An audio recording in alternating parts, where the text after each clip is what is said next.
अस्सलाम वालेकुम, welcome to my channel. आज हम बनाने जाने रमज़ान स्पेशल में पकौड़ा मिक्स। इसको आप एक दफ़ा बना के पूरे रमज़ान के लिए स्टोर कर सकते हैं। धनिया को यहाँ पे हमने थोड़ा सा ड्राई रोस्ट कर लेना है।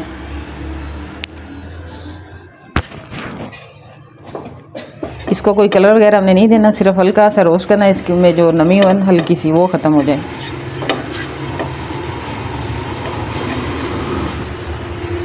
इसके साथ ही हमने नारदाना शामिल कर देना है। इसको भी हल्का सा रोस्ट कर लेना है। यहाँ पे हमने लिया है 2.5 टेबल स्पून भर के। इसमें भी थोड़ी सी नमी होगी, वो भी इसमें ड्राई हो जाएगा। पे अनारदाना और धनिया हमारा जो है ना रोस्ट हो चुका है। इस पॉइंट पे हमने चूल्हा बंद कर देना है। इसको हल्का सा ठंडा कर लेंगे। पे हम जो पकौड़ा मिक्स बना रहे हैं ये 1 किलो बेसन के साथ बना रहे हैं। बेसन को आपने अच्छी तरह से पहले छान लेना है। छानना लाजमी है, इसमें गुठलियाँ वगैरह होती हैं वो अच्छी तरह से आपने निकाल लेनी है और एक दफ़ा छान लेना है।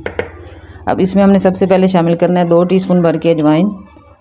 ये 1 किलो बेसन का जो है ना पकौड़ा मिक्स वो आपसे रेसिपी शेयर कर रहे हैं। 2 टीस्पून इसमें जाएगी अजवाइन।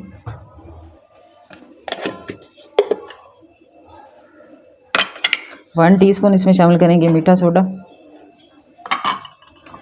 यहाँ पे हमने ली है हल्दी 1/2 टीस्पून और इसमें 1/2 टीस्पून हम इसमें येलो फूड कलर शामिल करेंगे। इससे पकौड़ों का कलर जो है ना बहुत मज़े का आएगा। 2 टेबलस्पून इसमें भुना और कुटा हुआ ज़ीरा। 2 टेबलस्पून इसमें जाएंगी पिसी हुई लाल मिर्चें। 2 टेबलस्पून कुटी हुई लाल मिर्चें। यहाँ पे हम इसमें शामिल करेंगे 2 टेबलस्पून नमक। यहाँ पे हमने इसमें शामिल करना है चावल का आटा। इस पे से पकौड़े जो है ना वो हमारे क्रिस्पी बनेंगे। 1 किलो बेसन में हमने डालना है 1 कप चावल का आटा। 1.5 टेबलस्पून इसमें हम डालेंगे कसूरी मेथी। इसको हल्का सा क्रश कर लेना हाथ के। अब यहाँ पे हम शामिल करेंगे जो धनिया और अनारदाना हमने रोस्ट करके रखा था ये शामिल कर देना है। अब यहाँ पे सारी चीज़ों को हमने अच्छी तरह से मिक्स कर लें। इस पॉइंट पे इसमें आप नमक और मिर्चें वगैरह चेक कर सकते हैं, अगर कम लगे तो थोड़ी सी और ऐड कर लें। एक दफ़ा आप बनाएंगे पूरा महीने के लिए टेंशन फ्री हो जाएंगे आप। बार बार मसाले इकट्ठे नहीं करने पड़ेंगे हमें, बस आपने सब्ज़ी काटनी है और ये मसाला ऐड करना है।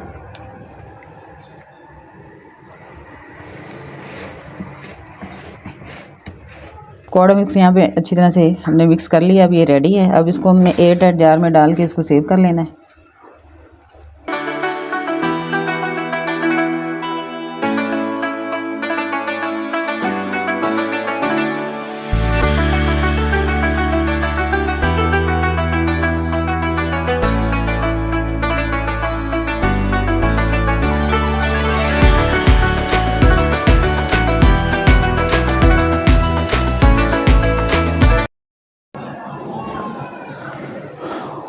बहुत ही सिंपल और इजी रेसिपी हमने आपसे साथ शेयर की है। रेसिपीज़ को लाइक और शेयर ज़रूर किया करें। मिलते हैं नई और इजी वीडियो के साथ। अल्लाह हाफिज़।